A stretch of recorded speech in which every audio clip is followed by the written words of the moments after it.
Eski zamanlarda Anadolu'nun Sarp dağları arasında yolların kesiştiği bir köy vardı. Derinçay.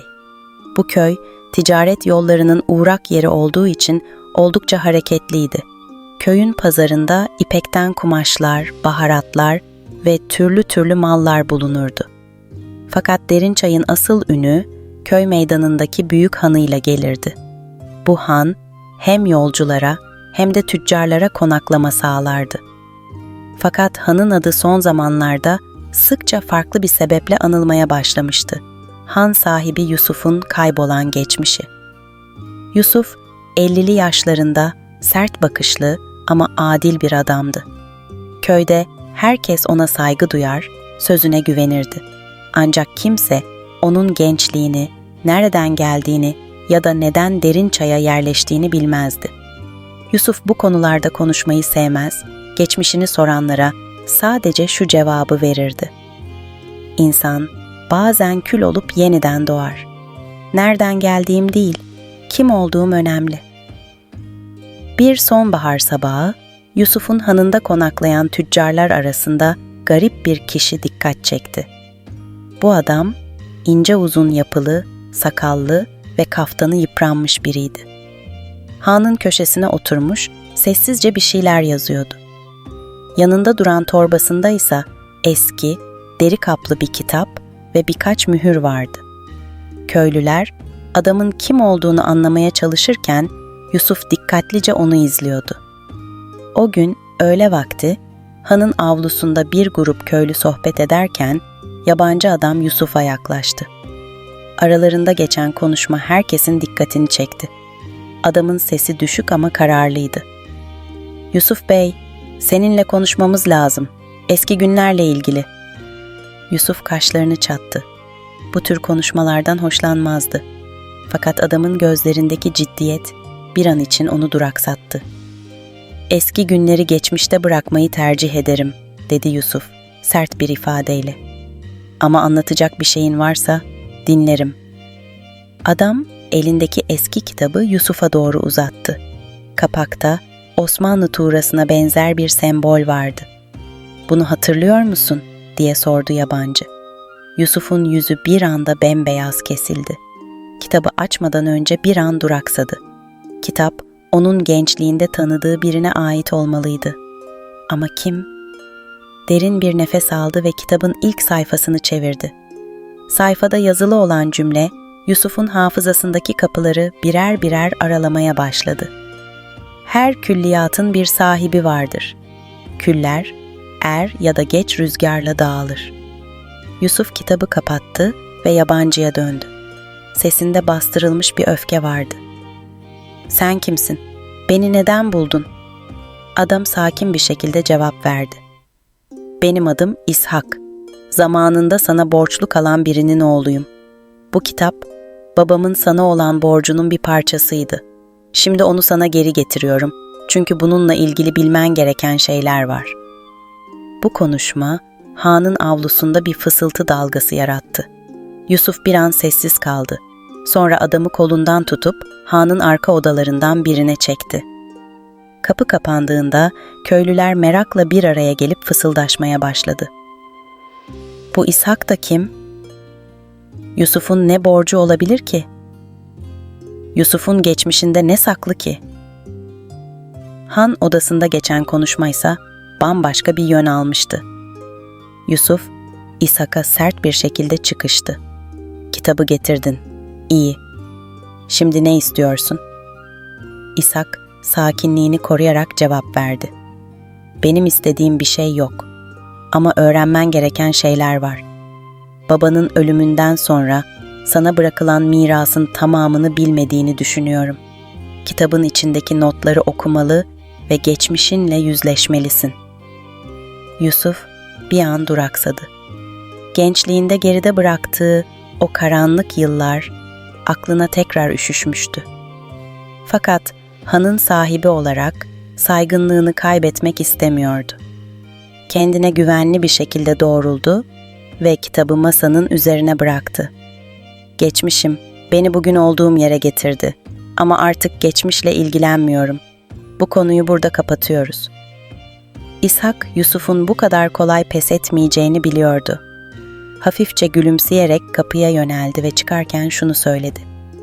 Geçmişin seni bıraksa bile, sen geçmişini bırakmadıkça her yerde seni bulur. Unutma Yusuf Bey, bir sonraki sabah her şeyi değiştirebilir. Yusuf, İshak'ın odadan çıkışını izlerken içini garip bir huzursuzluk kapladı. Kitaba tekrar baktı ama elini uzatmadı. Gözlerini kapadı ve geçmişinin karanlık dehlizlerinde dolaşmaya başladı. O gece hanın ışıkları erkenden söndü ama Yusuf'un zihni bir an bile uyumadı. Yusuf, sabahın ilk ışıklarıyla gözlerini açtı. Hanın taş duvarlarına yansıyan loş ışıklar, bir gece öncesinin karışıklığını hatırlatır gibiydi.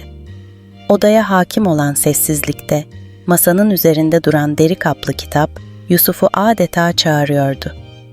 Kısa bir tereddütten sonra derin bir nefes aldı, kitabı eline aldı ve ilk sayfasını dikkatlice çevirdi.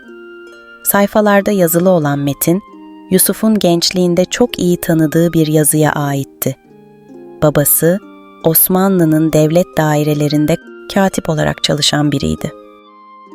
Genç Yusuf, onun yazılarını defalarca okumuş ve hayran kalmıştı.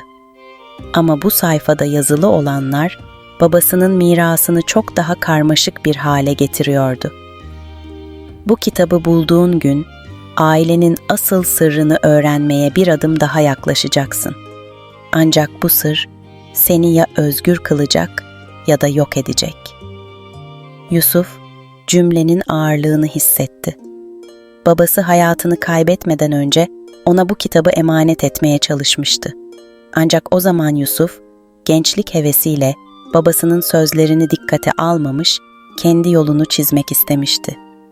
Şimdi bu geçmiş, yıllar sonra karşısına yeniden çıkmıştı. Han avlusunda o sırada İshak, sabah kahvesini yudumlarken Yusuf'un ne yapacağını merakla bekliyordu. Köyün insanları İshak'a mesafeli bir merakla bakıyor, kim olduğunu anlamaya çalışıyordu. Han'ın genç hizmetkarı Murat, İshak'ın yanına yaklaşıp alçak bir sesle sordu. "Beyim, dün Yusuf Ağa ile konuştuğunuzu gördük. Hayırdır, önemli bir mesele mi var?" İshak, Murat'a kısa bir gülümsemeyle karşılık verdi. "Bazen bir mesele, yalnızca sahibine aittir evlat. Ama doğru zaman geldiğinde herkes gerçeği öğrenir." Bu cevap Murat'ı daha da meraklandırmıştı. Ancak İshak, Yusuf'un kendi adımını atmasını bekliyordu. Yusuf'un Han'ın odasından çıkacağı anı gözlüyor, onun geçmişiyle yüzleşmeye hazır olup olmadığını anlamaya çalışıyordu. Yusuf, kitabı dikkatlice okumaya devam etti. Sayfalar arasında babasının yazdığı bir harita çizimi buldu. Haritada, Derinçay'ın yakınındaki eski bir kalenin adı geçiyordu. Kanlıdere Kalesi. Yusuf o bölgeyi çok iyi biliyordu. Çocukluğunda arkadaşlarıyla o civarda oynamış fakat kaleye yaklaşmamaları için büyüklerinden sık sık uyarılar almıştı. Söylentilere göre kale Osmanlı döneminde hainlerin saklandığı bir yer olarak bilinir ve uğursuz sayılırdı. Kitabın devamında babasının şu notu dikkatini çekti. "Kanlıdere'nin derinliklerine inmeden hakikati göremezsin. Yusuf, bu yola çıktığında yalnız olmayacaksın. Ancak kime güveneceğini iyi seçmelisin." Bu cümle, Yusuf'un zihninde yeni bir soru işareti yarattı. Babası, bu kadar önemli bir sırrı neden kendisinden saklamıştı? Ve bu sır, neden şimdi, yıllar sonra karşısına çıkıyordu? Yusuf, kitabı alıp Han avlusuna indi. İshak, onun yaklaştığını görünce sakince yerinden kalktı. Yusuf sert bir ifadeyle sordu. "Bu harita ve kaleden bahsetmişsin. Ne demek istediğini açıkça anlat." İshak, Yusuf'un elindeki kitabı işaret etti. "O harita, ailene ait bir mirasın yolunu gösteriyor. Kanlıdere Kalesi'nde saklı olan sır, babanın sana bıraktığı bir vasiyetti. Ama bu vasiyeti yerine getirmek için senin geçmişinle yüzleşmen gerekiyor." Yusuf derin bir nefes aldı ve biraz duraksadı. İshak'a şüpheyle baktı. Bunları neden şimdi söylüyorsun? Eğer gerçekten doğruysa sen bu işin neresindesin? İshak gözlerini Yusuf'tan ayırmadan cevap verdi. Benim bu işteki tek rolüm sana yol göstermek. Babam senin babana sadık bir dosttu. Babamdan bana kalan tek şey bu kitabı sana ulaştırmam gerektiğiydi. Ama Yusuf Bey, bu yola çıkarsan geri dönüşün olmayabilir. Kalenin sakladığı sır yalnızca seni değil, aileni de etkileyebilir. Yusuf, İshak'ın sözlerini dikkatle dinledi. İçinde bir huzursuzluk ve merak dalgası büyüyordu. Sonunda kararlı bir ifadeyle başını salladı. Eğer bu sır ailemle ilgiliyse, bilmem gereken her şeyi öğrenmek zorundayım. Kanlıdere'ye gitmeye karar verdim ama bu yolculukta yalnız olmayacağım. Yusuf, hanın genç hizmetkarı Murat'ı yanına çağırdı. Murat, hazırlık yap. Atları hazırlayın. Yanımıza gerekli erzakları alacağız. Uzun bir yolculuğa çıkıyoruz. Murat şaşkın bir ifadeyle sordu. Yusuf ağa, nereye gidiyoruz? Bir sorun mu var?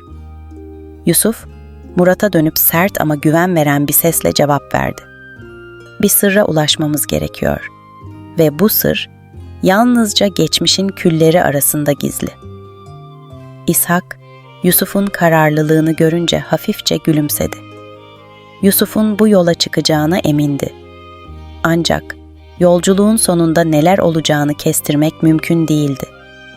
Yusuf, geçmişinin derinliklerine doğru bir yolculuğa çıkıyordu ve bu yolculuk, onu hem kendi geçmişiyle hem de babasının bıraktığı mirasla yüzleşmeye zorlayacaktı.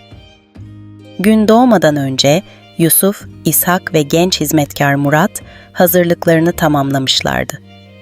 Atlarına binip Derinçay'dan Kanlıdere Kalesi'ne doğru yola çıktılar. Yola çıkmadan önce Yusuf, hanın emanetini köyün güvenilir yaşlılarından biri olan Hakkı Dede'ye teslim etti. "Dönmezsem," dedi Yusuf, "bu hanı köye emanet ediyorum." Hakkı Dede Yusuf'a hüzünle baktı. "Evlat, dikkatli ol. Kanlıdere'nin hikayelerini herkes bilir. Orası yalnızca sır saklamaz, ruh da alır." Yusuf bu uyarıyı duymazdan geldi. Babasının bıraktığı mirasın ve ailenin geçmişinin ne olduğunu öğrenmek için ne gerekiyorsa yapmaya kararlıydı. Kanlıdere Kalesi'ne giden yol sık bir ormanın içinden geçiyordu. Yol boyunca yalnızca kuşların cılız ötüşü ve yaprakların hışırtısı duyuluyordu. Murat bu sessizlikten rahatsız olmuştu. Yusuf'a yaklaşıp fısıldadı. "Yusuf ağa, bu ormanın havası bana hiç iyi gelmiyor. Neden sanki bizi birileri izliyor gibi hissediyorum?" Yusuf, Murat'a dönmeden cevap verdi. "Bu yolculuk yalnızca fiziksel değil, evlat. Zihnin de hazır olmalı. Eğer korkuya yenilirsen, kaybedersin." İshak ise geride kalmış, etrafı dikkatle gözlemliyordu. Sessizliğini bozarak öne doğru sürdü ve Yusuf'a yaklaştı. "Buradan sonra daha dikkatli olmalıyız. Kanlıdere'ye yaklaştıkça yollar daha tehlikeli hale gelir." Yusuf başıyla onayladı. Kendisini güçlü hissetmeye çalışsa da içinde büyüyen bir huzursuzluk vardı. Babasının sözleri zihninde yankılanıyordu. "Kime güveneceğini iyi seç." Saatler süren yolculuğun ardından kalenin ilk izleri görünmeye başlamıştı. Uçurumun kenarındaki bu taş yapı doğanın içinde kaybolmuş gibiydi. Duvarları yosun tutmuş, kuleleri zamanın hırpaladığı izlerle doluydu. Kalenin girişine yaklaştıkça Murat'ın elleri titremeye başladı. "Yusuf ağa, burada bir şeyler doğru gelmiyor bana. Hava bile başka kokuyor." Yusuf, Murat'a dönüp sert bir bakış attı. "Korkunun zamanı değil Murat. Buraya geldik. Artık geri dönüş yok." Kalenin giriş kapısı yarı açık haldeydi. Yusuf, elindeki kitabı çıkardı ve bir süre sayfaları inceledi. Babasının bıraktığı haritaya göre kalenin içinde bir mahzen ve o mahzene açılan gizli bir geçit olmalıydı. Bu geçit, saklanan sırrın anahtarını taşıyordu. Ancak kapıdan geçmeden önce İshak durdu ve Yusuf'a döndü. "Bundan sonrası seni geçmişinle yüzleştirecek. Emin misin Yusuf Bey?" Yusuf tereddütsüz bir şekilde başını salladı. Bu sırrı öğrenmeden geri dönmeyeceğim. Kalenin içine girdiklerinde nemli bir hava ve karanlıkla karşılaştılar.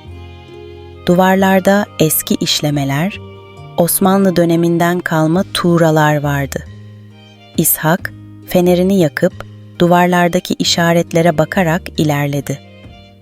Kitabın haritasında gösterilen nokta, kalenin alt katlarındaki mahzenlerden biriydi.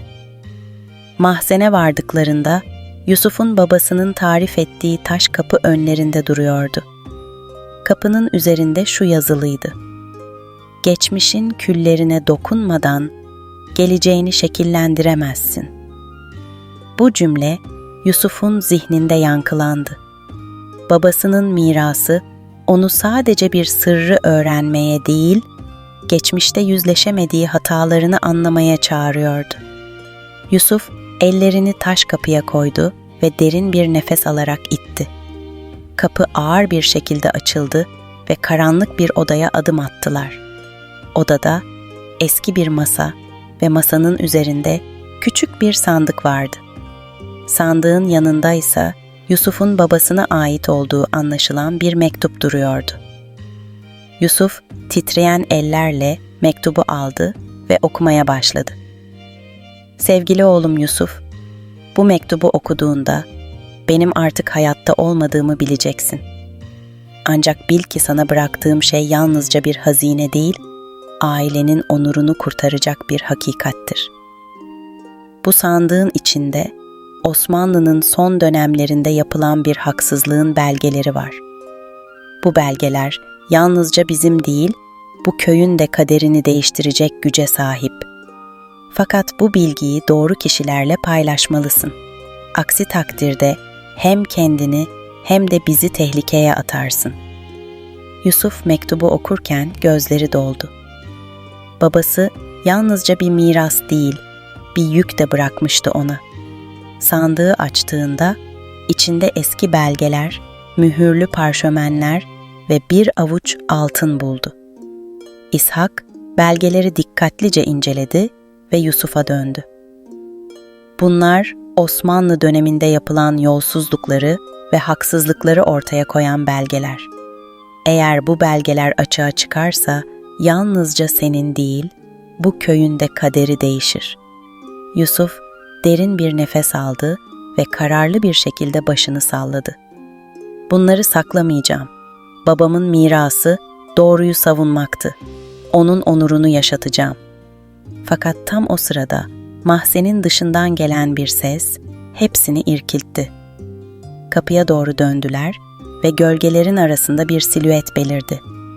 İshak feneri kaldırıp kapıya yöneldi ve gergin bir sesle konuştu.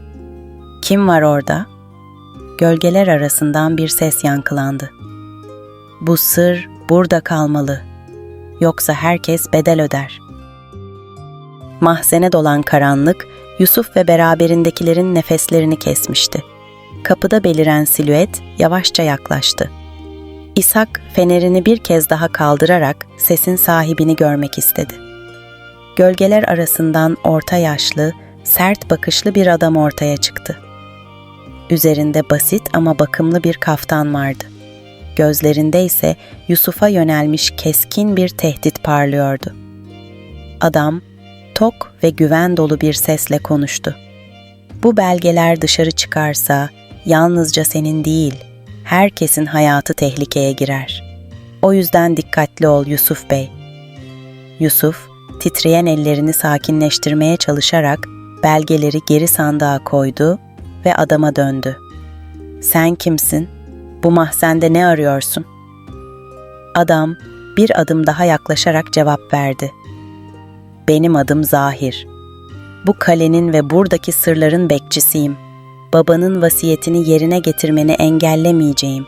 Ama bilmelisin ki bu sırları açığa çıkarmak düşündüğünden çok daha büyük sonuçlar doğurur." Yusuf'un sabrı tükenmek üzereydi. Babasının mektubunda yazılanları ve bu sırların köy üzerindeki etkilerini düşünerek Zahir'e sertçe karşılık verdi.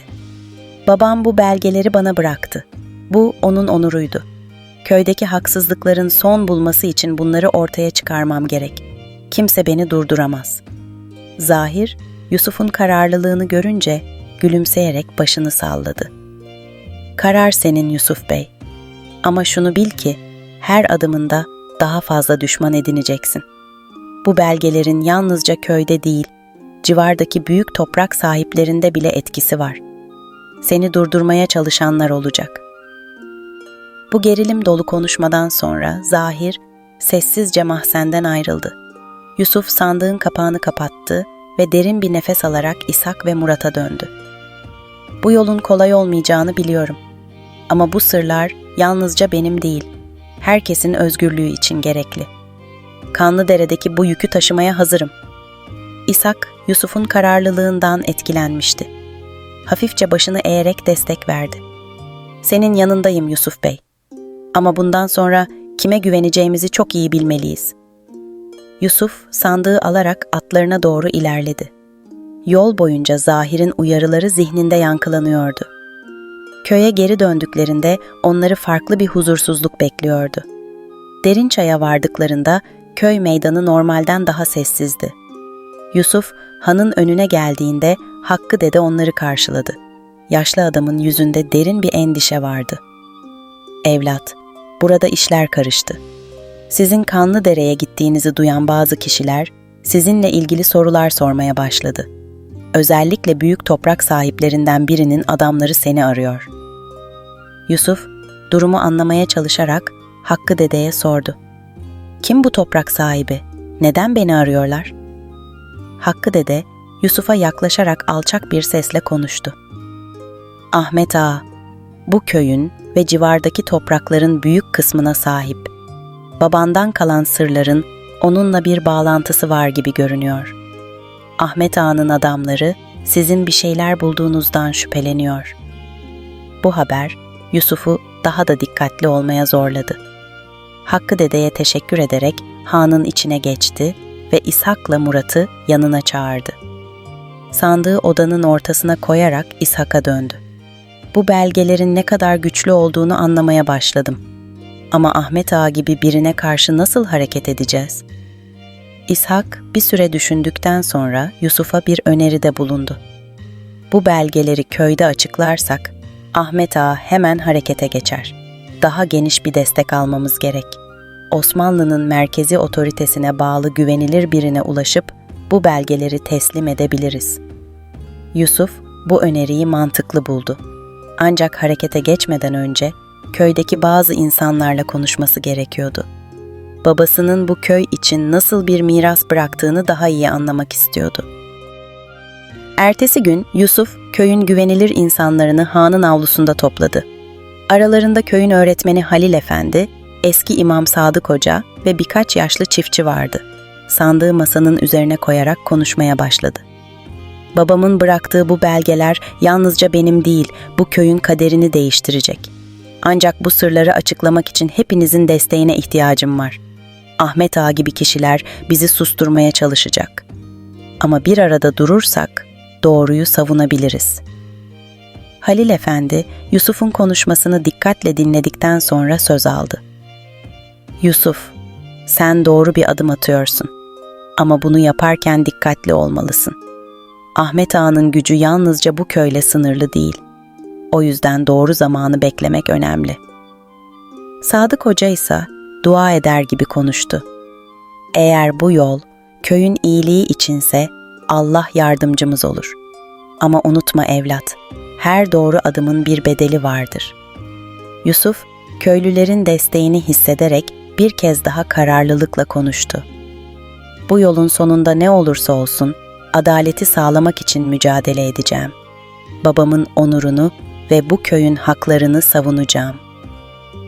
O gece Yusuf, İshak ve Murat, sandığın içindeki belgeleri dikkatlice incelemeye devam etti. Ancak dışarıda karanlık sokaklarda bir hareketlilik vardı. Ahmet Ağa'nın adamları, Yusuf'un hanında gizlice dolaşıyordu. İshak, bir pencerenin kenarından bu adamları fark etti ve Yusuf'a haber verdi. Yusuf Bey, hareket etmeliyiz. Çok zamanımız yok. Bu belgeler burada güvende değil. Yusuf sandığı alıp gizli bir yere saklamaya karar verdi. Ancak o sırada hanın kapısı sertçe çalındı. Dışarıdaki ses tehditkardı. "Yusuf, Ahmet Ağa'nın selamı var. Sana birkaç sorumuz olacak." Yusuf kapıya doğru yürürken elini sıkıca yumruk yaptı. Tehlike artık kapısındaydı ve bu kez geri adım atma şansı yoktu. Yusuf kapının ardındaki tehditkar sesleri duyduğunda derin bir nefes aldı. Ahmet Ağa'nın adamları hanın önünde toplanmış, ellerinde silahlarla bekliyorlardı. İçeride ise İshak ve Murat sandığı güvenli bir yere saklamış, Yusuf'un talimatlarını bekliyorlardı. Yusuf kapıyı açarak dışarı adım attı. Karşısında Ahmet Ağa'nın en güvendiği adamı olan Ali'yi gördü. Ali alaycı bir gülümsemeyle konuştu. "Yusuf Bey, Ahmet Ağa seni görmek istiyor. Hemen bizimle gelmen gerek." Yusuf sakin ama kararlı bir sesle cevap verdi. "Ahmet Ağa benimle konuşmak istiyorsa buraya gelsin. Ben kimsenin ayağına gitmem." Ali'nin yüzündeki gülümseme silindi. Adamlarına bir işaret verdi ve iki adam Yusuf'u kollarından tutarak zorla çekmeye çalıştı. Ancak o anda hanın içinden İshak ve Murat ellerinde silahlarla dışarı çıktılar. Köyün diğer sakinleri de ellerinde ne buldularsa alarak hanın önünde toplandılar. Halil Efendi kalabalığın önüne geçerek yüksek sesle konuştu. "Yusuf yalnız değildir. Bu köy haksızlığa boyun eğmeyecek. Ahmet Ağa'ya söyleyin. Eğer bir derdi varsa hepimizle konuşacak." Ali bu beklenmedik direniş karşısında şaşırdı. Adamlarına geri çekilmelerini işaret etti ve Yusuf'a son bir kez baktıktan sonra oradan ayrıldı. Yusuf, köylülerin desteğiyle cesaret buldu. Ertesi gün İshak'ın önerisiyle Osmanlı'nın merkezi otoritesine bağlı güvenilir bir kadıya ulaşmak için hazırlık yaptılar. Köyün ileri gelenlerinden oluşan bir heyet, belgeleri ve sandığı yanlarına alarak yola çıktı. Günler süren yolculuğun ardından kadının bulunduğu kasabaya vardılar. Kadının huzuruna çıkarak durumu anlattılar ve belgeleri teslim ettiler. Kadı, belgeleri dikkatlice inceledikten sonra ciddi bir ifadeyle konuştu. "Bu belgeler, büyük haksızlıkların kanıtıdır. Ahmet Ağa ve onun gibiler adalet önünde hesap verecekler." Kadı, belgeleri Osmanlı'nın ilgili makamlarına iletti. Ahmet Ağa ve onunla işbirliği yapan diğer toprak sahipleri hakkında soruşturma başlatıldı. Kısa süre içinde haksız yere el konulan topraklar köylülere iade edildi ve Ahmet Ağa'nın nüfuzu kırıldı. Yusuf köye döndüğünde köylüler onu bir kahraman gibi karşıladılar. Han, yeniden eski canlılığına kavuştu. Yusuf babasının mirasını onurlandırmış, köyün haklarını savunmuştu. İshak, Yusuf'a yaklaşarak gülümsedi. "Yusuf Bey, babanın onurunu korudun. Artık geçmişinle barışabilirsin." Yusuf, derin bir nefes alarak cevap verdi. "Geçmişim, beni ben yaptı. Gelecek, bu köyün huzurunda saklı." Yusuf, hanın önünde otururken, köyün çocuklarının neşeli seslerini dinledi. Geçmişin küllerinden doğan bu yeni başlangıç, yalnızca onun değil, tüm köyün zaferiydi. Adalet sonunda yerini bulmuştu.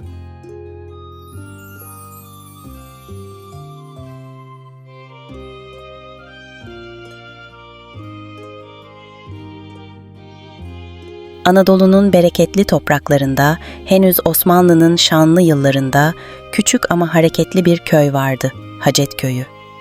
Bu köy, etrafını çevreleyen geniş tarlalar, uzaklarda uzanan mor dağlar ve tam ortasında yükselen eski bir çınar ağacıyla nam salmıştı. Köyün en dikkat çeken yanı ise büyük ve görkemli konağıydı. Bu konak, köyün ileri gelen ailesi olan İzzet Beylere aitti. İzzet Bey, her ne kadar yaşını almış bir beyefendi olsa da, hem köyün idaresinde hem de ticaretinde söz sahibiydi. Onun sert bakışları ve otoriter duruşu, köylüyü hem ürkütür hem de ona saygı duymalarına sebep olurdu. Ancak Bu hikayenin kahramanı İzzet Bey değil, onun konağında hizmetçi olarak çalışan genç bir kadın Zeynep idi. Zeynep köyde gül yüzlü Zeynep olarak anılırdı. İnce bir zekaya, pratik bir dile ve her zaman sevecen bir duruşa sahipti. Onun güler yüzü, konağın karanlık koridorlarında bile ışık saçardı. Ancak Zeynep'in yüzünde taşıdığı bu gülümsemenin ardında büyük bir özlem ve mücadele saklıydı. Bir sabah, köy meydanındaki kahvede, köyün yaşlıları derin bir muhabbete dalmışlardı. Kahvenin önünde toplanan köylülerden biri heyecanla bağırdı. "Aman ha! İzzet Bey'in konağında büyük bir misafir varmış. Söylemesi ayıp, ta Bursa'dan gelen önemli bir tüccarmış. Ticaret işlerine dair yeni düzenler konuşulacakmış." Bu haber, köyde bir anda dilden dile dolaştı. Köyün ileri gelenlerinden Ali Efendi, sakalını sıvazlayarak konuştu. İzzet Bey'in işleri iyice büyüttüğü belli. Amma ve lakin, büyük işlerin ardında büyük sorunlar da olur. Hayırlısı bakalım. O sırada konakta hummalı bir hazırlık vardı. Konağın büyük salonunda, devasa bir masanın etrafında İzzet Bey ve misafiri oturmuştu. Hasan Ağa, Bursa'nın ünlü tüccarlarından biriydi. Konuştukları mesele sadece ticaret değil, köyün geleceğini de ilgilendiriyordu. Ancak Zeynep bu konuşmalara kulak misafiri olduğunda duydukları onu şaşkına çevirdi. Hasan Ağa ciddi bir ifadeyle şunları söylüyordu. "Bak İzzet Bey, ticaret eskisi kadar kolay değil. Yeni yollar açılıyor, yeni kurallar geliyor. Eğer bu köyde üretimi artırmazsanız zarar görürsünüz. İnsanlara daha fazla iş yüklemekten başka çare yok gibi görünüyor." İzzet Bey kaşlarını çatmış bir şekilde cevap verdi. "Hasan Ağa, haklısınız. Lakin köylünün sırtına ne kadar yük binebilir? Bu topraklar bereketlidir ama insanlar yorulursa bereket de kaçar." Zeynep bu konuşmaları dinlerken içinde bir kıpırtı hissetti. Bu köyün insanları daha fazla yükü nasıl kaldırır diye düşündü. Ama tam o sırada Hasan Ağa'nın gözü ona takıldı. Sert bir sesle İzzet Bey'e döndü. "Bu kız kim? Konak hizmetçiniz mi?" İzzet Bey biraz gergin bir ifadeyle cevap verdi. "Evet, Zeynep'tir. Bu konakta büyümüştür. İşinde de mahirdir." Hasan Ağa, Zeynep'i bir süre süzdü ve alaycı bir tonda konuştu. "Bu kadar akıllı görünen birini hizmetçi olarak kullanmak yazık doğrusu. Akıl insanın en büyük sermayesidir İzzet Bey." Zeynep bu sözlere karşı sessiz kaldı ama Hasan Ağa'nın bakışları altında kendini huzursuz hissetti. O an sadece bir hizmetçi olmadığını, bu köy için bir şeyler yapması gerektiğini düşündü. Ancak nasıl? Akşam olduğunda köy meydanında insanlar toplanmaya başlamıştı. Herkes konaktaki misafirin kim olduğunu ve neler konuşulduğunu merak ediyordu. Zeynep ise kendini bir köşeye çekmiş, derin düşüncelere dalmıştı. Hasan Ağa'nın sözleri kulağında çınlıyordu. Akıl insanın en büyük sermayesidir. Bu söz Zeynep'in içinde bir kıvılcım yakmıştı. İçten içe bir plan yapmaya başlamıştı ama bu plan sadece onun değil, tüm köyün kaderini değiştirecekti. Zeynep o gece gözüne uyku girmedi. Hasan Ağa'nın sözleri bir tokat gibi zihninde yankılanıyordu. Akıl insanın en büyük sermayesidir. Sıradan bir hizmetçi olarak yaşayıp gitmek istemediğini fark etmişti. Köyün insanları yıllardır aynı düzenin içinde sıkışıp kalmıştı. Kadınlar tarlada yoruluyor, erkekler kahve köşelerinde dertleniyor, gençler ise umutlarını kaybediyordu. Ama belki de işler değişebilirdi. Zeynep bu değişimin bir parçası olabileceğini hissediyordu. Ertesi sabah erkenden kalktı. Konağın büyük mutfağında yemek hazırlıkları sürerken diğer hizmetçilere kısa bir bakış atıp hızla mutfaktan çıktı. İzzet Bey'in çalışma odasına doğru ilerledi. Kapının önünde bir an durakladı. Derin bir nefes aldı ve hafifçe kapıyı tıklattı. İzzet Bey'in otoriter sesi duyuldu. gel." Zeynep kararlı adımlarla içeri girdi. Elinde bir tepsi vardı ama bu tepsi sadece bir bahaneydi. Odaya girdiğinde İzzet Bey başını kaldırmadan bir şeyler yazmaya devam etti. Nihayet Zeynep'i fark edince kaşlarını kaldırdı. "Hayrola Zeynep? Sabah sabah niye geldin?" Zeynep derin bir nefes alarak konuşmaya başladı. "Beyim bağışlayın ama bir şey söylemem lazım. Dün akşam Hasan Ağa'nın konuşmalarını duydum." İzzet Bey bir an duraksadı. Bu alışılmadık bir durumdu. Hizmetçiler genelde böyle meselelerle ilgilenmezdi. Ne duydun? Söyle bakalım." Zeynep sesi titremesin diye kendini zorladı. "Hasan Ağa haklı. Köyün üretimini arttırmamız lazım. Ama insanları daha çok çalıştırarak değil, daha verimli yollar bularak. Benim bir fikrim var. Eğer müsaade ederseniz anlatmak isterim." İzzet Bey'in yüzündeki şaşkınlık kısa sürede yerini meraka bıraktı. Eliyle sandalyeyi işaret etti. "Otur bakalım, anlat." Zeynep oturup fikrini detaylı bir şekilde anlattı. Köyde kadınların el işlerinde çok becerikli olduğunu, özellikle dokuma ve örgü işlerinde köyün adını duyurabileceklerini söyledi. Eğer köydeki kadınlar bir araya gelip düzenli bir atölye kurarlarsa, ürettikleri malları civar şehirlerde satabileceklerini düşündüğünü belirtti. Böylece köydeki herkesin kazancı artar. Kadınlar sadece tarlada yorulmakla kalmaz, el emeğiyle para kazanır. Bu işin başına da güvenilir birini koyarsanız, herkes mutlu olur. İzzet Bey bir süre sessizce Zeynep'i dinledi. Bu fikir daha önce hiç düşünmediği bir şeydi. Ancak yılların verdiği tecrübeyle bir ihtiyatla yaklaştı. "İyi düşünmüşsün Zeynep. Ama bunu nasıl gerçekleştireceğiz? İnsanları ikna etmek kolay değil." Zeynep gözleri parlayarak cevap verdi. "Ben konuşurum beyim. Köydeki kadınları bir araya getiririm. Onlara fikrimi anlatırım. Ama sizin desteğinize ihtiyacım var. Sadece birkaç malzeme ve bir yer lazım." İzzet Bey, Zeynep'in kararlılığına bakarak hafifçe gülümsedi. İlk kez bu genç kadının zekasını ve cesaretini fark etmişti. "Pekala, sana bir şans veriyorum. Eğer dediğin gibi kadınları bir araya getirebilirsen, ihtiyacın olan malzemeleri alırız. Ama unutma, bu işin sorumluluğu senin omzunda." Zeynep mutluluktan yerinde duramıyordu. Başını eğerek teşekkür etti ve odadan çıktı. Ancak işin asıl zorlu kısmı yeni başlıyordu. Köydeki kadınları bu plana ikna etmek. O gün köyde bir söylenti yayıldı. Zeynep'in kadınları toplamak için köy meydanında bir konuşma yapacağı haberi kısa sürede herkese ulaştı.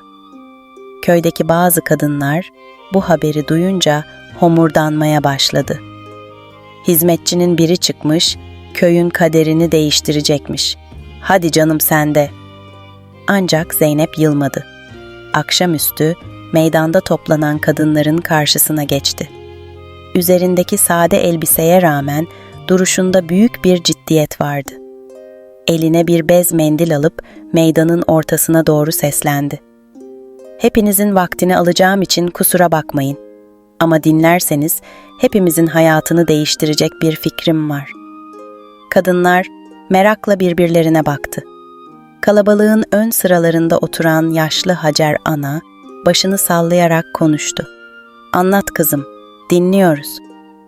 Zeynep, kadınlara tarlada çektikleri zorluklardan bahsetti. Çocuklarını okutmak için çırpınan anaların, elleri nasır tutmuş kadınların hikayelerini anlatarak dikkatlerini çekti. Daha sonra dokuma atölyesi fikrini detaylıca açıkladı. Bir süre sessizlik oldu. Kalabalığın içinden bir ses yükseldi. "Biz bu işi yaparız Zeynep. Ama sen bu kadar işin altından nasıl kalkacaksın?" Zeynep özgüvenle cevap verdi. "Tek başıma değil, hep birlikte kalkacağız. Bu köyün kadınları isterse dağları bile deler. Ama önce kendimize inanmalıyız." Kadınlar Zeynep'in cesur sözlerinden etkilenmişti. En sonunda Hacer ana elindeki bastonuyla yere vurdu. "Ben varım kızım. gençler de var olsun bakalım. Bu destek, diğer kadınların da cesaretini arttırdı. Meydanda yankılanan alkışlar, Zeynep'in doğru yolda olduğunu gösteriyordu. Zeynep, gece olduğunda yatağına uzanırken yüzünde bir gülümseme vardı. İlk adımı atmıştı. Ama bu daha başlangıçtı. Köyün kaderini değiştirmek için önünde zorlu bir yol vardı. Onun cesareti, köyün sessiz kadınlarına ses, umutsuz gençlerine umut olacaktı. Köy meydanındaki coşku, ertesi günün sabahına dek konuşulmuştu. Kadınlar, Zeynep'in cesaretine hayran kalmıştı ama şüphelerini de gizleyemiyorlardı. Birkaç kadın dışında kimse, bu fikrin gerçekten hayata geçeceğine inanmıyordu. Bazıları, köyde yeni bir düzenin mümkün olmadığını, hele ki bir hizmetçinin bunu başaramayacağını düşünüyordu. Ama Zeynep'in içine bir kez umut ateşi düşmüştü ve bu ateşi hiçbir şey söndüremezdi. Sabahın erken saatlerinde Zeynep, ilk iş olarak köydeki birkaç güvenilir kadınla konuştu. Hacer Ana, desteğini esirgememişti. Onun ardından genç ve çalışkan Elif ve Zeynep'in çocukluk arkadaşı Sultan da bu işe gönüllü oldu. 3 kadın, köydeki diğer kadınları da ikna etmek için birlikte çalışmaya başladı. Ama işler bu kadar kolay olmayacaktı. Zeynep ve ekibinin karşısında 2 büyük engel vardı. Birincisi, köyün erkekleri. Kadınların bu işe kalkışmasını gereksiz bir macera olarak görüyorlardı. Kahvede toplanan erkeklerden biri alaycı bir şekilde konuştu. Kadınlar atölye kuracakmış. Hadi canım. Onlar el işini bilir de işin ticaretine akılları erer mi? Kızcağız hayal görüyor. Bunu diyen, köyün her meselede konuşmaya bayılan ama iş yapmaya gelince geri duran Salih idi. Bu sözler köydeki bazı erkekleri etkiledi ve kadınlara destek vermek yerine köstek olmalarına sebep oldu. İkinci engel ise İzzet Bey'in konağında çalışmaya başlayan ve Zeynep'in yükselişini kıskanan Saadet adındaki başka bir hizmetçiydi.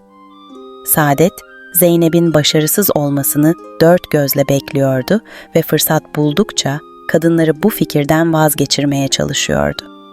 Köyde birkaç kadına gidip şöyle diyordu: "Zeynep akıllı kızdır ama bu iş kolay değil. Siz boşuna kendinizi yorarsınız. Sonunda rezil olursanız kimseye derdinizi anlatamazsınız." Bu iki cephe Zeynep'in işini daha da zorlaştırıyordu. Zeynep, köydeki kadınları ikna etmek için ev ev dolaşmaya başladı. Her gittiği evde kadınların çektiği sıkıntıları dinliyor, fikirlerini anlatıyordu. Ama kimi zaman reddediliyor, kimi zaman ise alay ediliyordu. Bir gün çocukları için çırpınan dul bir kadın olan Hatice'nin kapısını çaldı. Hatice yorgun bir yüzle Zeynep'e baktı. "Zeynep, niyetin iyi ama biz ne anlarız ticaretten? Ürettiklerimizi kim alacak? Ya elimizde kalırsa?" Zeynep Hatice'nin ellerini tuttu. Eller, yılların emeğiyle nasırlaşmıştı. Gözlerinin içine bakarak konuştu. "Hatice abla, sen bu ellerle yıllardır 4 çocuğunu büyütmedin mi? Emeğin kıymetini sen bilmiyorsan kim bilecek? Biz birbirimize inanmazsak kimse bize inanmaz. Eğer sen varsan bu iş başarılır." Hatice'nin gözleri doldu. Zeynep'in kararlılığı onun da içinde bir umut kıvılcımı yakmıştı. Sonunda Zeynep köydeki kadınların büyük bir kısmını ikna etmeyi başardı. İzzet Bey de verdiği sözü tuttu. Köy meydanının yanındaki kullanılmayan eski ahır atölyeye dönüştürülmek üzere onarıldı. Kadınlar ellerinde olan tüm iplik, kumaş ve malzemeleri topladılar. Hatta Hacer Ana'nın çeyizinden çıkardığı eski bir dokuma tezgahı bile atölyeye getirildi. Atölye çalışmaları başladığında köyde bir hareketlenme olmuştu. Kadınlar sabahın erken saatlerinden akşam üstüne kadar çalışıyor, birbirlerine destek oluyorlardı. İlk ürettikleri ürün rengarenk motiflerle süslenmiş bir halıydı. Halıyı ortaya çıkardıklarında kadınların gözlerinde hem şaşkınlık hem de gurur vardı. "Biz bunu gerçekten yaptık mı?" diye mırıldandı Sultan. Zeynep gülümseyerek cevap verdi. Bu sadece başlangıç. Daha yapacak çok işimiz var. Ancak işler yolunda gidiyor gibi görünse de köydeki erkeklerden hala direniş vardı. Kahvede toplanan birkaç erkek bu durumu küçümsemeye devam ediyordu. Salih yanındakilere alaycı bir şekilde şöyle dedi: "Kadınlar halı yapmış. İyi de bu halıyı kim alacak? Şehirde herkesin gözü dışarıdan gelen mallarda. Bunların işi boşuna." Bu sözler köydeki kadınlara kadar ulaştı. Bazıları yeniden umutsuzluğa kapılmaya başladı. Ama Zeynep bu tür sözlere karşı kulaklarını tıkamıştı. Kadınlara cesaret vermek için daha çok çalışıyor, her fırsatta onları bir arada tutmaya çabalıyordu.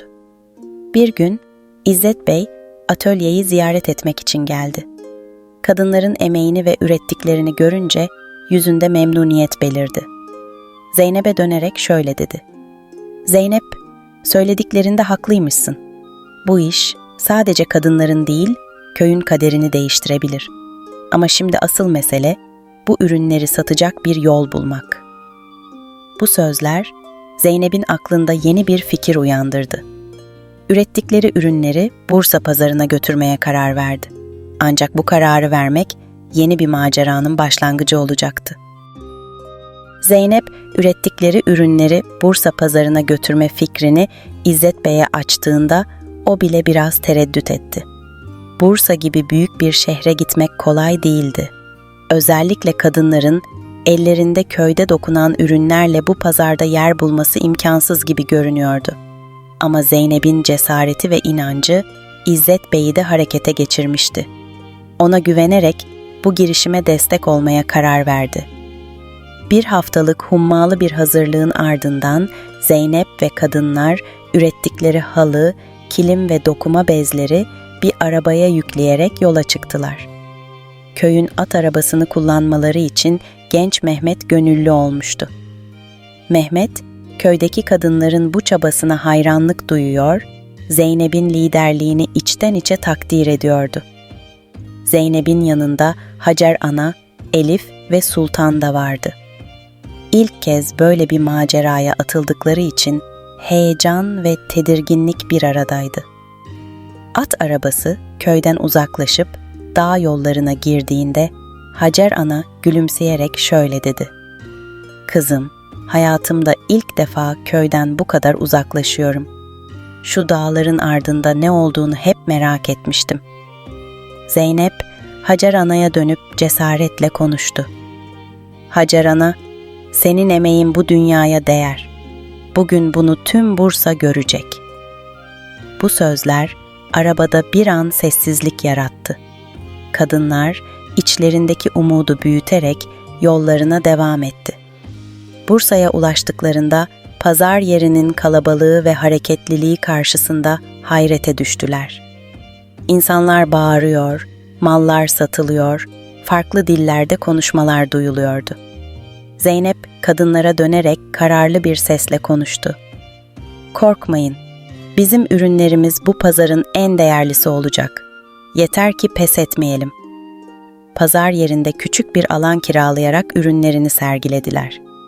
İlk başta kimse yanlarına yaklaşmadı.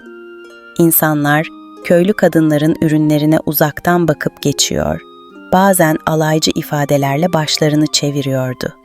Ama Zeynep yılmadı. Pazardaki insanlara seslenerek mallarının kalitesini anlattı. "Bu halılar, bu kilimler el emeği göz nurudur. Anadolu'nun bereketiyle dokunmuştur. Böyle bir emeği başka yerde bulamazsınız." Bu çaba sonunda bir kadının dikkatini çekti. Şık giyimli, zarif bir hanımefendi yaklaşıp ürünlere göz attı. Halıların motiflerine hayranlıkla baktıktan sonra Zeynep'e döndü. "Bu desenleri nereden öğrendiniz? Çok etkileyici görünüyor." Zeynep kadına gülümseyerek cevap verdi. "Bunlar bizim köyümüzün geleneklerinden gelir. Her motif bir hikaye anlatır. Eğer isterseniz size anlatabilirim." Bu yaklaşım kadını etkiledi ve birkaç halı satın almasını sağladı. Bu ilk satış kadınların motivasyonunu arttırdı. Günün sonunda ellerindeki ürünlerin yarısını satmayı başardılar. Ancak bu başarı pazarın diğer satıcılarının dikkatini çekti. Pazarda zaten büyük bir rekabet vardı. Özellikle bazı tüccarlar köyden gelen kadınların başarılı olmasını istemiyordu. Ertesi gün Zeynep ve kadınlar sergiledikleri alanın başka biri tarafından işgal edildiğini gördüler. Pazarın başındaki kişi yanlarına gelip sert bir dille konuştu. "Burada köyden gelenlere fazla yer yok. Şehirde ticaret yapmak kolay iş değildir. Siz en iyisi geldiğiniz yere dönün." Bu durum kadınların moralini bozmuştu. Ama Zeynep geri adım atmadı. Pazar yerinin başka bir köşesinde daha küçük bir alan buldu ve kadınları organize etti. "Bize yer göstermeseler de biz kendi yerimizi buluruz. Vazgeçmek yok." Kadınların inadı ve Zeynep'in kararlılığı kısa sürede tekrar müşteri çekmeye başladı. Zeynep'in hikayelerle süslediği satış taktikleri pazarın kalabalığını etkiledi.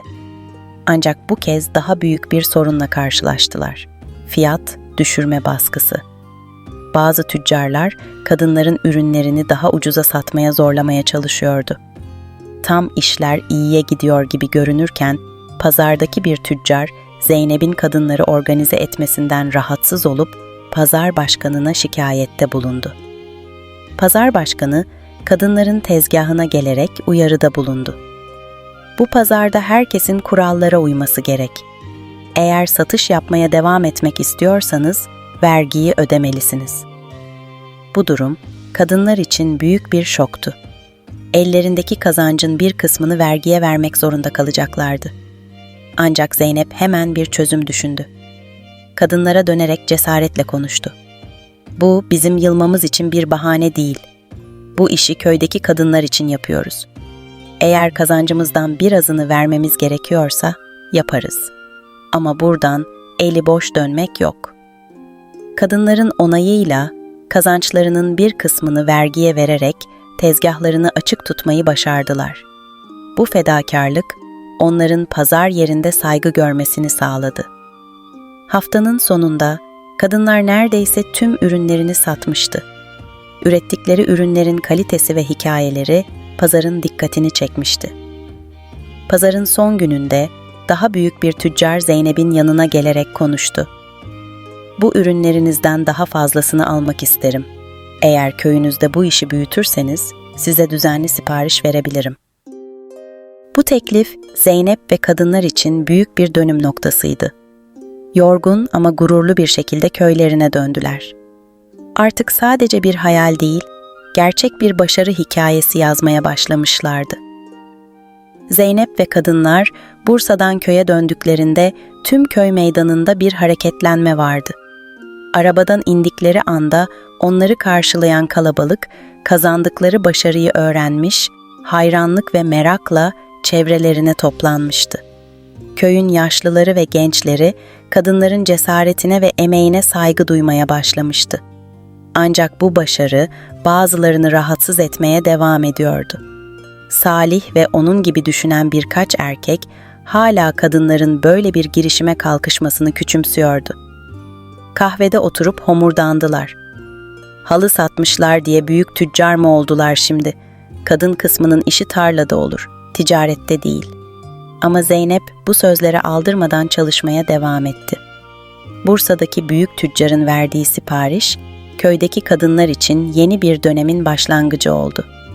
Zeynep atölyeyi büyütmek için İzzet Bey'den bir kez daha yardım istedi. İzzet Bey bu sefer daha büyük bir güvenle Zeynep'e destek verdi. Köy meydanındaki kullanılmayan eski değirmen bir süre içinde tam teşekküllü bir atölyeye dönüştü. Kadınlar burayı birlikte temizledi, düzenledi ve çalışmaya hazır hale getirdi. Artık köyün kadınları sadece halı değil, çeşitli dokuma ürünleri de üretmeye başlamıştı. Bursa'daki tüccarla yapılan anlaşma sayesinde köyde düzenli bir gelir akışı oluştu. Kadınlar kazandıkları parayla çocuklarını okutuyor, evlerini iyileştiriyor ve daha iyi bir yaşam kuruyorlardı. Bir gün Zeynep atölyede kadınlarla çalışırken yanına genç bir kız yaklaştı. Bu, köydeki fakir bir ailenin kızı olan Ayşe'ydi. Çekingen bir şekilde Zeynep'e seslendi. "Zeynep abla, ben de burada çalışabilir miyim? Annem hasta, ona yardım etmem lazım." Zeynep Ayşe'ye sevgiyle baktı ve başını salladı. "Tabii ki çalışabilirsin. Burası hepimiz için var." Bu sözler atölyenin sadece ekonomik bir kazanç kapısı değil, aynı zamanda bir dayanışma yuvası olduğunu gösteriyordu. Ancak köydeki erkeklerin bir kısmı hala bu değişimi kabullenmekte zorlanıyordu. Salih ve arkadaşları köy kahvesinde sürekli kadınların çalışmasını eleştiriyor, hatta bazılarına kocalarını ihmal ediyorlar diye söylentiler yayıyordu. Bu durum bazı kadınların atölyeye gitmekten çekinmesine sebep oldu. Bir gün Zeynep köy meydanında Salih'in bu tür konuşmalar yaptığını duyunca dayanamadı. Meydana gidip kalabalığın ortasında sesini yükseltti. "Salih ağa, biz kadınlar sadece kendimiz için değil, bu köy için çalışıyoruz. Bizim emeğimiz, çocuklarımıza daha iyi bir gelecek sağlamak için. Peki ya siz? Kahvede oturup eleştirmekten başka ne yapıyorsunuz?" Meydandaki kalabalık bir anda sessizleşti. Salih, bu sözler karşısında ne diyeceğini bilemedi. Köydeki diğer erkeklerden bazıları Zeynep'in haklı olduğunu fark etmeye başlamıştı. Kısa süre içinde köydeki erkeklerin bir kısmı da kadınların çalışmalarına destek olmaya başladı. Özellikle Mehmet gibi gençler, atölyede kadınların taşıyamadığı yükleri taşımakta yardımcı oldular. Aradan birkaç ay geçti. Köydeki atölye, sadece kadınların değil, tüm köyün ortak bir başarısı haline gelmişti. Bursa'dan gelen tüccar, ürünlerin kalitesine hayran kalmış, başka köylerden de siparişler almaya başlamıştı. Köy, sadece ekonomik olarak değil, sosyal açıdan da gelişmişti. İnsanlar artık birlik içinde çalışmanın ne kadar değerli olduğunu anlamıştı. Zeynep, bir gün atölyenin önünde oturmuş, kadınların çalışmasını izlerken Hacer Ana yanına geldi. Elinde bir tabak sıcak börek vardı. Gülümseyerek Zeynep'e uzattı. "Kızım, bu köyü yeniden ayağa kaldıran sen oldun. Allah senden razı olsun. Sen olmasaydın biz hala tarlada boğaz tokluğuna çalışıyor olacaktık." Zeynep böreği alırken gözleri doldu. Başını sallayıp Hacer Ana'ya cevap verdi. "Hacer Ana, bu hepimizin başarısı. Ben sadece bir kıvılcım yaktım ama ateşi hep birlikte büyüttük." Tam her şey yoluna girmiş gibi görünürken bir gün köyün üzerinde kara bulutlar dolaşmaya başladı. Bursa'dan gelen tüccar, köydeki ürünlerin daha hızlı üretilmesini talep ediyordu. Kadınlar bu baskı karşısında ne yapacaklarını bilemediler. Zeynep, bu durumda tüccara sert bir mektup yazarak köy kadınlarının emeğinin ucuz olmadığını, kalitenin hızdan daha önemli olduğunu belirtti. Tüccar, bu mektup karşısında geri adım attı ve köy kadınlarının şartlarını kabul etti. Bu olay, Zeynep'in liderliğini ve köydeki kadınların dayanışmasını bir kez daha pekiştirdi. Bir yıl içinde Hacet Köyü artık çevredeki köyler arasında bir örnek haline gelmişti. Kadınların kurduğu atölye, sadece ekonomik bir kazanç kapısı değil, aynı zamanda kadınların özgüven kazandığı, dayanışma ve birlik içinde çalışmayı öğrendiği bir yer olmuştu.